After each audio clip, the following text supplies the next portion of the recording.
Thanks, Tony. That's a high bar you set for me there. How fast can I get through the deck? But it's not really about how fast I can get through the deck. It's what you guys learn and take away from this. And feel free to ask me questions. We're all here for the next 2 days enjoying the hospitality. So why am I here to talk about the future of work? We've heard tons of stuff around digital transformation, right? And so when I think about future of work, it's about where we spend most of our waking hours, how we get paid. And we tend to think of that in a very much, I go to work, but there's the places you work in, there's the people you work with. How did they get hired? What tasks will you be working on in the future? All of this is going to change, all of it. And so to start, we're going to go backwards to 1999, one of my favorite movies of all time. Remember Office Space? It was a classic of the time. He's sitting there in his cubicle hearing about TPS reports. God, the TPS reports. And now, if you think about it, we look at that cubicle and we're thinking, actually, it's vastly oversized for him. Why does he have privacy dividers? Why does he have a CRT monitor? He doesn't need a CRT monitor. That's huge. Takes up all his real estate. We can do a better job. Have things changed for the white-collar worker? Sure. Now it's bring your own noise-canceling headphones, because otherwise you're not going to get productivity done, right? The world has changed in those 20 years in a whole bunch of different ways we appreciate because we live them every day, but also in industries that maybe you and I don't work in. I'd like to walk you through some of those as well. So we have our framework of work. Every consulting firm worth its merit has a framework for something. So this is ours, work culture. And work culture is how you hire, the people you work with, the workspace, the environment in which you're going to do your tasks, your processes that gets things done.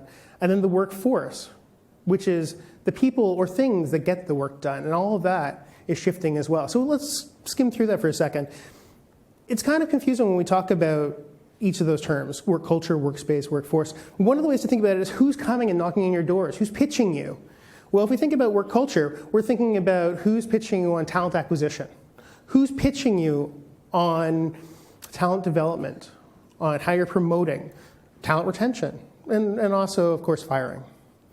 If you think about workspace, one thing when we think about workspace is we think about factories or offices, but actually workspace is where you do the work. So if you're a white-collar worker, it could be Slack. It could be an ERP tool. It could be a CRM tool. Those are where you're actually doing the work, regardless of whether you're in an office, at home, at the airport. So when you're thinking about workspace, it's a very different mentality now than it would have been before, because you're not locked to an environment you have to go to sit at a desktop computer. And the workforce itself, when we're looking there and we see AR, VR, we see 3D printing, robotic process automation, the people who do the work may be still doing the work, or maybe they're augmented. We'll see how that plays out. So let's tell you some stories, work through how the future of workplace is going to play out going forward. And we have a thesis on this, which basically, if it can be digitized, someone will digitize it.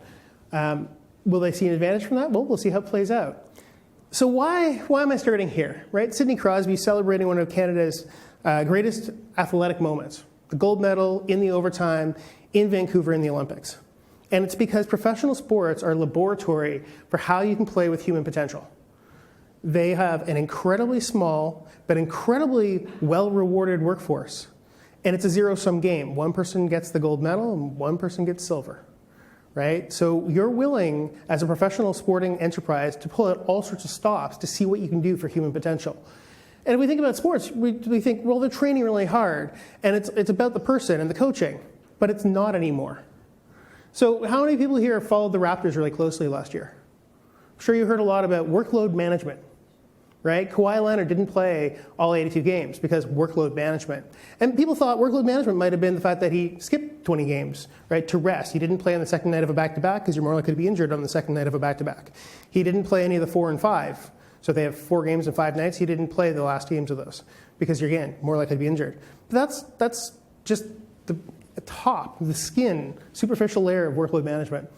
Most professional athletes now are being tracked by wearables, not the wearables we would think of, like an Apple Watch. They're wearing stuff in order to get better data, and the data is analyzed by a whole series of professionals who didn't have jobs 10 years ago. And that's about interesting things like forces. So in this diagram that you can see on the thing, it's how fast can you change direction? How fast can you accelerate? How fast can you decelerate? When I was a mediocre athlete a long, long time ago, we got tested beginning of the season, middle of the season, end of the season on some really max level capabilities, right? What was your absolute max vertical jump? What was your maximum aerobic capacity, which is VO2 max? How fast can you do a 40-yard dash? That was about it. But now every practice, every game, every workout session, every weight room session is being monitored for signs of deterioration. Is the athlete or the asset, because they're really an asset if you're Maple Leaf Sports and Entertainment, are they likely to be improved or impaired by this next move? So these closed ecosystem games where it's a zero-sum game and it's incredibly high stakes, that's the future of workforce management when you think about it.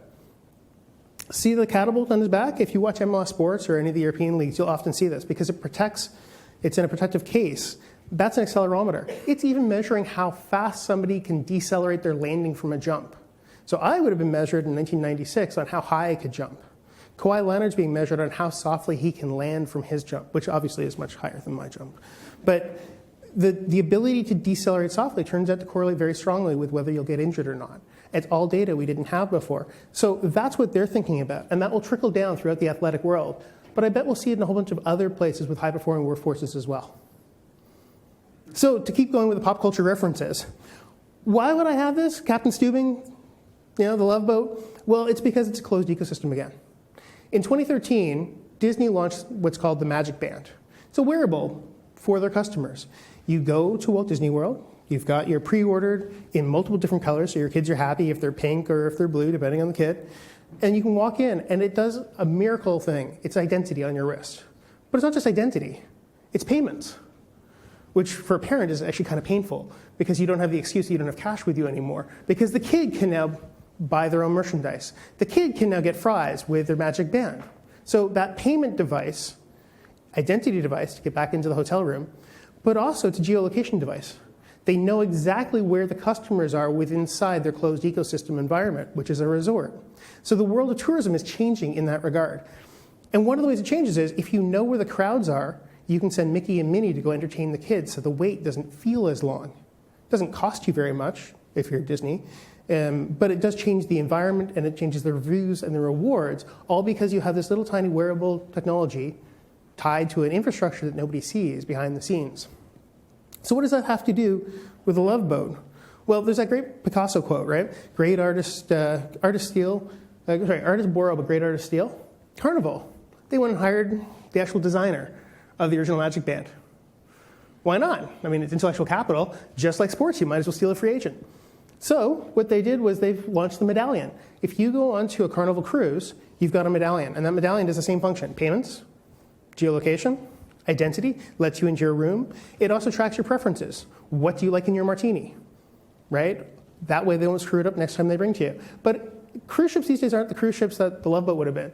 The latest and biggest Carnival cruise, 6,600 passengers.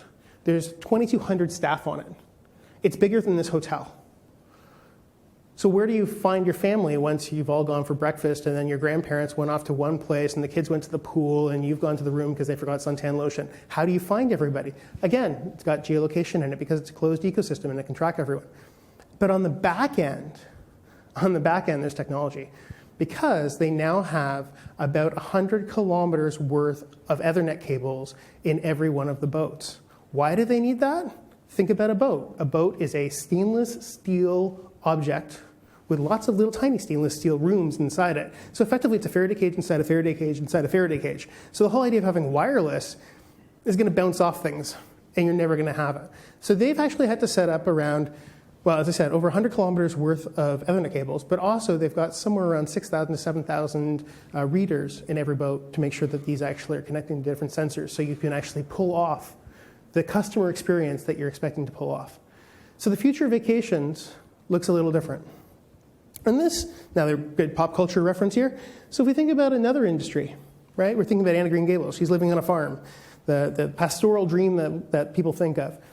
Well, farming has kind of historically been the opposite of a closed ecosystem because a closed ecosystem doesn't take into account things like floods, droughts, pests, pestilence. I mean, for most of civilization, the story of civilization really is farmers fighting off the four horsemen of the apocalypse.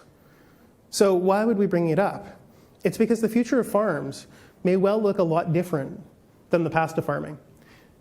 In southern Ontario alone, we've seen a whole series of indoor greenhouses emerge. And the indoor greenhouses are emerging for high-value produce. Soft greens. You can see all the boxes now of soft greens. tomatoes, peppers, cucumbers. Those are the primary products that are grown in them. The other primary product that's now grown in Canada, less so in the States, would be cannabis. And that is largely being grown indoor, not outdoor, because of quality control. You control the fertilizer. Because it's inside a sealed room, you don't have to worry about pesticides. You don't have to apply any pesticide, because unless somebody left the doors open, how do the pests get in? In fact, most of the actual indoor greenhouses aren't using soil, because soil is a random variable. So you grow in a soilless medium. Nature Fresh, which is one of Canada's largest indoor greenhouse operations, they actually run on coconut husk, because it's a medium that just holds things very well, and they can keep putting the fertilizer in. And the interesting thing about Nature Fresh is they run most of their greenhouses off the cell phone.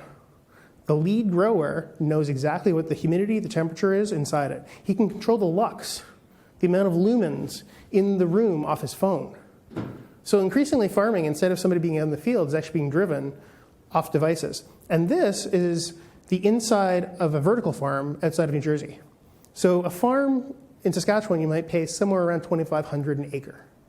It cost roughly $32 million for this vertical farm right by the bridge into Manhattan.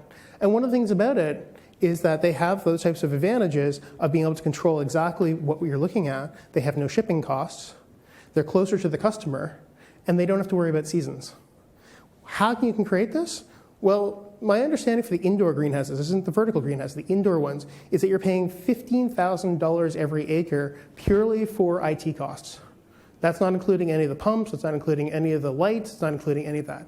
The greenhouse is a tech-driven operation that happens to be growing stuff. But we think of it as, oh, it's a farmer. They're actually a tech business too now. Hey, another pop culture reference, Kim's Convenience. So we think of the convenience store, the 7-Eleven, right? The bodega, as being part of our daily life when we've forgotten something. But the future of retail looks a little different too. The future of retail, at least through the mind of Jeff Bezos, is tech-powered. Visual analytics are driving it. It's using Bluetooth beacons from your phone to identify that you're an Amazon Prime member. In fact, in the preliminary stores that opened up in Seattle, one of the reasons why they had staff interfacing with customers was because you needed to still manually check ID to buy liquor. If it wasn't for that, they wouldn't have had anybody inside the store, right? So that was the role of the future of work inside retail environment, which is interesting because it's still one of our largest players. So things are changing. As we say, if everything can be digitized, it's going to be digitized. But even your office environment changes too. One of the drivers behind the move towards software as a service and the cloud compute is it lets you flex up and flex down, right? The traditional idea of paying for a license, paying for servers, having all this CapEx sit there is based on a very static model of how your business is going to look. It's not a dynamic model of it. And you can see the comparative growth rates and how the Canadian market is adopting it. Even the hardware we work with, looking at laptops, right? Why is your IT department still fiddling with laptops on people's desks or under people's desks? That's not going to differentiate your company versus somebody else. You can see the Canadian marketplace is moving towards PC as a service, moving away from having to have their own deploys and their own imaging. And then even jobs. So one of the things that the future of work story to me tells is like, where should I steer my kid towards? And it's a very interesting game when you start looking at the future of work. Because this is machine learning predictions by interior designers who had lots of experience for how to do a floor plan of a white-collar workforce. After training, the machine learning did a lot better, which is intriguing when you think about it, right? So maybe interior design might not be where you end up going. And so that leads to where do you go and who do you work with, right? So who do you hire? Who do you train? Who do you keep? And, in some cases, who do you let go? So Unilever, giant global corporation, they've been working with a few startups. HireVue is one of the startups I work with. And one of the things they've done for entry-level hires, not for senior-level hires, but entry-level hires, is how do you work out what a good interview is? So they're using video interviews. And one of the reasons they do is, in a 5-minute video interview, which is roughly standardized, same set of questions each time, they figure there's 20 to 22,000 data points that they can pick off from both people's facial reactions, where their eyes go, the timbre of their voice, are they hesitating, is it quavering, the words that they choose to use. So that 5-minute video interview, you're really hoping that your Skype works in that particular case, because otherwise you're not getting the job. The pro of this, which I thought was interesting, is that it opened the door to candidates who weren't being considered by Unilever before. When they looked at who they'd hired before, it was dominated by elite level universities. So if you went to Harvard, Yale, Princeton, what have you, you were much more likely to get through all the doors and get a job. After they started adopting this technology, they turned out that they moved from hiring from about roughly every year 800 different post-secondary institutions to 2,600. So the aperture of who they're willing to hire from, the brand credibility of a Harvard, Yale was notched down a bit, and some of the other places people could succeed on their own merits. The downside, though, of video analytics, the downside of facial recognition, well, there's a bunch of stuff. One is it can only ever be as good as training data. So what happens if you have a mini stroke? What happens if you have Bell's palsy? What happens if, for some reason, you've had a Botox injection? The computer may not have previous experience in the training data for understanding why your face isn't moving in the way it would predict that you're going to move, and then you don't get a job. What happens if the training data is based on previous hires who successfully worked in that organization who all happen to be lacrosse-playing fraternity brothers? Then you're less likely to get a job, which has happened when they were running this in a number of tech companies. The training data of who succeeded in those companies were often hired from the same set of universities, and they looked for more people. So it was just going to have a self-referential circle there. So the upside of AI is it could open the door. The downside is it can close it right back in your face. And I didn't even get into one of the biggest issues with this, which is AI has a problem with race. The training data is often racially biased. So the American Civil Liberties Union, the ACLU, did an interesting thing where they went to Amazon and they used Amazon's API for facial recognition, which you could do too. You can just use your credit card. It's called Recognition. And Recognition is in use today by lots of US police departments. And what they did was they plugged in the faces of the US members of Congress, the House of Representatives and the senators. And while you and I might think that they're all crooks anyway, it turns out that the AI agreed. It said that over 30 of them had already had their faces in police databases, which was erroneous. But 27 of those 30 were black members of Congress, because it does a very poor job, and most AI facial recognitions are based on bad training data that does a poor job dealing with people of color and other minorities. It does a very poor job of that. So going back to the hiring and firing, if you're based on an algorithm that doesn't work, would you even know? And then we can move on, what do you do at scale? So Amazon, who is replacing workers at a remarkable rate, they've created all sorts of interesting algorithms for how to hire and fire people. And it doesn't always even involve the direct supervisors. It'll make the decision on the productivity based on what people have done in the real world, but without any necessarily intervening explanation of why that might be. So we can see automated hiring and firing. So what does that mean? Well, it means the world of hiring and firing, where you and I might work, where our kids will work, will definitely change. IDC's prediction here is that 40% of workers by 2023 will be using the gig economy. Well, we'll think about that. What is the gig economy? I like to use the metaphor of a duck here. You see all these logos here? So you work with Fiverr, TaskRabbit, or Deloitte Pixel, or what have you.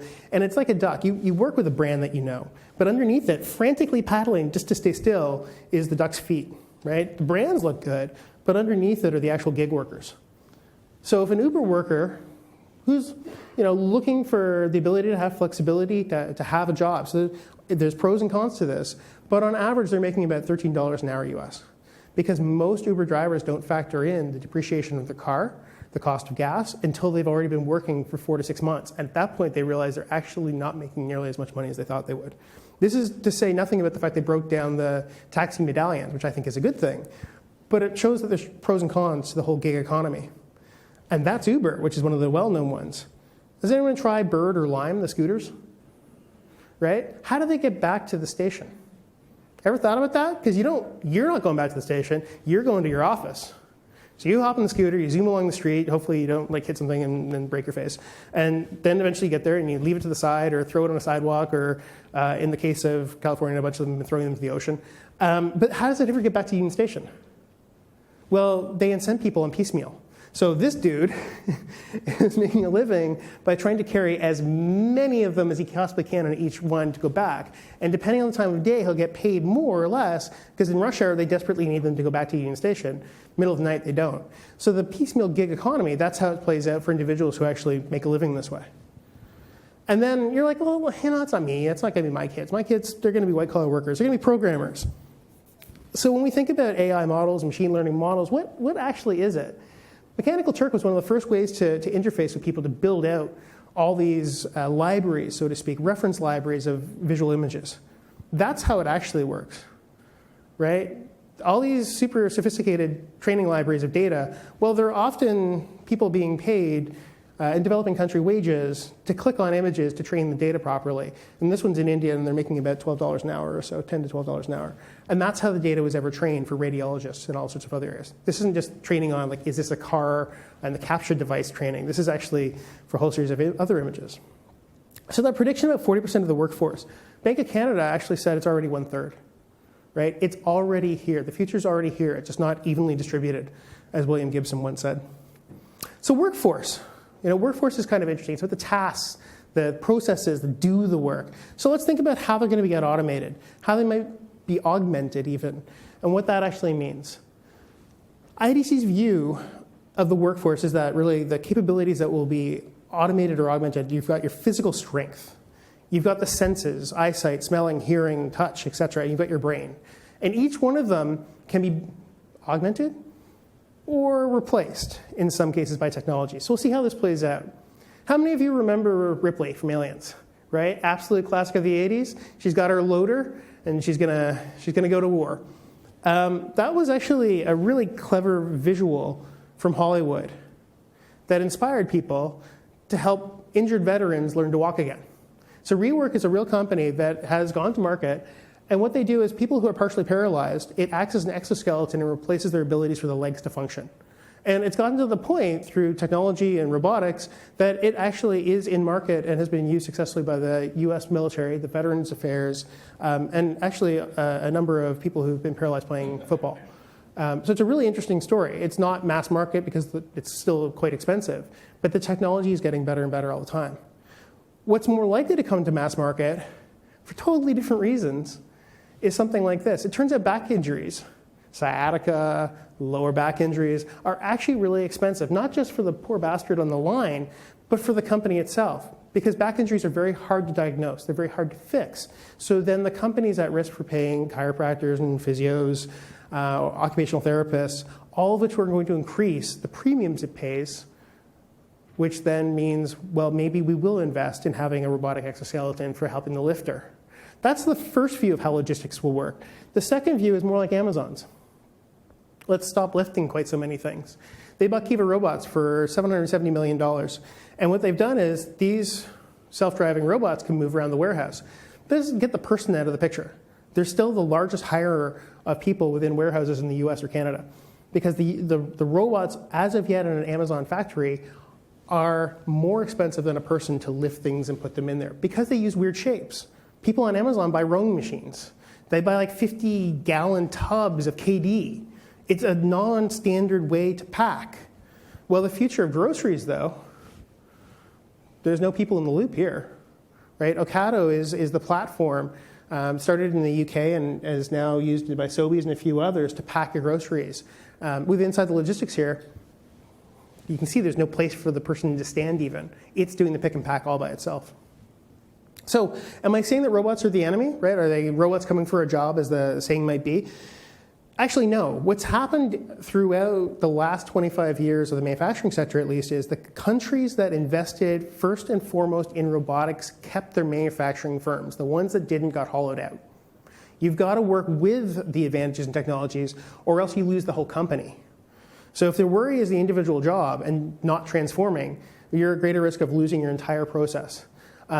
By the way, you're going to get the slides. Don't have to keep notes. It would be a difficult task. So what else? Let's think about senses, right? The primary sense that most of us think about isn't our sense of smell or touch. It's vision. And in manufacturing, vision's been used for years. The human eye is not good enough to deal with microelectronics, right? If you think about a wafer for silicon, you can't work out what's faulty or not faulty. It's too small. You know, this platter here has something around the order of magnitude of, 2,000 different little things on it, and the actual connections are microscopic. So a super high definition camera and infrared can detect faults in a non-destructive way, and that's been going on for years. But now we see all sorts of other applications for visual analytics. Everything from traffic monitoring to the future of pizza. I bet you guys hadn't thought about the future of pizza involving visual analytics, and it does. Domino's patented this. What they've done is mount a cheap disposable camera above the workforce inside the restaurant. And what it does is it measures the shape and dimensions of the pizza, but also how evenly distributed all the toppings are. So you've ever received a pizza and thought, well, this sucks. I paid extra for the toppings, but it's only got like 3 or 4 of them. The whole point of the visual analytics from Domino's is to tell the worker, no, you didn't do a very good job with the toppings, do it again. And so they actually put this in their quarterly report when they had their earnings call, that they see this as being one of their moats against disruption from skip the dishes and other different possible ways of disintermediating Domino's, is that they're going to have the most consistent distributed pizza toppings. And you're like, oh, well, I hadn't thought of visual analytics being used for pizza, but fair. It's also being used for restaurants. This is a top-down view of a steakhouse. It's actually an Outback steakhouse. And what they've done is just deploy another camera just up in the roof, train it with data, and what it can do is monitor how often the servers are checking on each one of their tables, because that correlates very strongly with upsell. They can also check whether people's water glasses have been filled and what the average time is between their alcohol or their water being filled, because the water looks different on the table than the alcohol does. So all of a sudden the visual analytics are being used as a micromanager, and the visual analytics don't care. It's just recording data. It's what the managers choose to do with this. So when we think about it, the future of the blooming onion from Outback Steakhouse is actually being monitored and measured by visual analytics. The future of machine learning has been deployed to feed you more calories. Where do we go with this, right? So if structured, repeatable tasks like serving people steak can be automated, what do we do? I don't know. Jeffrey Hinton, who was the world's leading artificial intelligence researcher during the cold nuclear winter of AI research during the 90s, and has been a partner at Google for last year. 2 years ago in Toronto, he announced at a conference that he doesn't understand why med schools still actually bother to train radiologists, because they're already on par between machine learning, visual analytics, and radiologists for who can detect tumors. And so by the time the people who are just starting med school get through med school, the algorithms will have improved by that much. So his comment, which I don't think was received with great joy in the medical world, was, why are they bothering? It's a waste of time and money, and those people could do a better job something else. But he's right. The ability to detect visual tumors, the machines don't get tired. They don't get grumpy. They're not hungover. They haven't had a coffee. And so it's interesting in terms of where should you think about deploying your time and energy, which goes back to the brain question, right? People working with robots and technologies. So perhaps you should be a surgeon instead of a radiologist, or perhaps your kid should be a surgeon instead of a radiologist. This is from Snapdit, which is a Toronto-based startup that does robotic surgery. As you can see, the doctor here is staring at the brain, because it's actually to remove a brain tumor, and letting the machine guide how they'll excise the tumor from the brain. But he's still deeply involved in this particular case with how they're going to remove the tumor. Competitors of them move the surgeon literally further and further away from the patient, to the point where they're actually capable of doing robotic surgery from elsewhere, right? So you'll have a series of surgeons operating on a patient where they may not be in the same city, which means that the winners will do better and the losers will probably not operate at all. How do they do that? Well, again, machine learning algorithms. In this case, the catheter is following up the heart wall to find the blockage. They have trained the actual medical instruments to do the work that used to be part of the manual fingers and dexterity of that surgeon. Okay, so maybe instead of med school, we'll go into psychology. Except that actually there's a whole series of interesting research on how people do a better job confessing their innermost thoughts to a neutral object like a phone or the computer, because it's not judging them. Well, it doesn't. You don't think it's judging you. It's definitely judging you. And in this case, it's an app for how to deal with reviewing the communications between two ex-spouses. And what you should do when you talk to your ex-spouse about dealing with custody and kids, right? We have a large corpus of machine learning data about how to deal with text and emails between people. Everything from Enron up to Gmail is all being analyzed for text sentiment. Want to deploy it to how you interact with your spouse, or in this case, your ex-spouse. So the future of counseling, there are apps for depression. There are apps for anxiety, for cognitive behavioral therapy, because it's easier, quicker, and almost every one of us has a phone in our pocket. So it's accessible at any time of day without having to talk to somebody face to face. Is it better? Probably not, but it's early days yet. So what does that mean for us, right? If we look at the progression of how fast the computers have beaten things here, we can see chess. That was Deep Blue, 1997. If we look at Go, that was more recent. It's a more complicated game. The only thing left in the closed ecosystem world of games that hasn't really been beaten yet is StarCraft, which is maybe why the kids are all doing the e-gaming thing, because that's the only part left that hasn't yet been beaten. Poker's been beaten. No Limit Hold'em Poker has been beaten by computers already. So what do we do, right?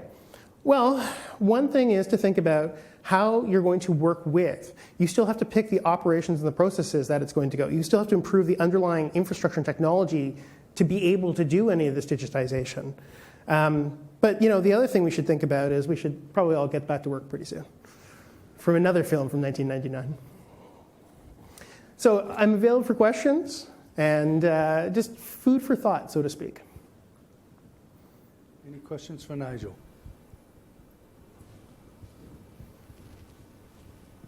Shoot. Wait. Oh, sorry, I thought you put your hand up for a second. Yes. Could you please say your name and your company, please? Thanks, Nigel. That was great. Phil Johnson from Transport Canada. Yeah. How do you see Canada competing in this new workforce and age? Are we doing the right investments? Are we thinking about the future properly? Are we organizing ourselves? Where do you see us? That's a really hard question. So in terms of how fast our companies and governments adopt technology, generally speaking, the rule of thumb is that we're behind by about 18 months towards the US if we were to benchmark ourselves. In some specific technology areas, AI was one. Canada was one of the leaders in the world in AI. But what's interesting about that is a lot of the researchers who had focused on that are now working for global titans, which makes sense. The money's there, the ability to work on interesting problems there. And for them, the data sets are there, right? Like that's one of the things about wanting to lead the research is you need to be able to access the most interesting data. So the ability for Canada to have a domestic champion of that doesn't look like it'll come necessarily out of the tech sector directly. So then it becomes a matter of how fast can our domestic corporations apply these things to how they do their processes. And that's very hit or miss. If we look at, for instance, I'll stay away from smart cities because it's a bit of a political football right now. But if we look at, say, utilities, Utilities Canada had a lead in the world on metering. We were one of the first nations in the whole world to have smart meters. And for a variety of reasons, the impetus to keep improving the system through the meters sort of fizzled out. It wasn't even political pushback. It was just how do we use the data to move to the next generation of utilities versus how do we manipulate the regulatory body that deals with rates, which is more top of mind. And so you see other countries moving faster into dealing with renewables and being able to have a two-way grid or microgrids and distributed energy resources. There was an opportunity there for Canada to really move forward, create companies that could have then exported that knowledge and know-how around the world. Really didn't happen, right? You look at solar, really nothing that we've done there. And so that is a drawback. I mean, one of the concerns I have is the ability for the system as a whole to deal with the retraining issue. I'm not too worried the robots will take all the jobs. There will be new jobs that emerge that didn't exist today. Like if you think about the idea of being a social media guru and you would have mentioned that to me circa 2005, I would have laughed in your face. If you think about being a mobile web programmer, like a mobile app programmer, all of those types of things just simply didn't exist. And so new occupations, new tasks will emerge for people to do. But I don't know that we're doing a very good job of having a class of people in the workforce already being able to be flexible enough to move into those occupations. So if you think about Alberta and the energy workforce, there's a lot of really smart, really well-trained workers there who are geophysicists, geologists, mechanical engineers, but they've got 15 to 20 years experience in one specific niche. How do you give them an aperture, an opportunity to move those skills that they have into something else if that's not coming back? And we are not flexible at all in that regard. We're very, very sticky. So, and I'm around. Feel free to grab a beer. There's fun other slides that we didn't make the cut. Let's put it that way. So much, Nigel. Wonderful job. Great.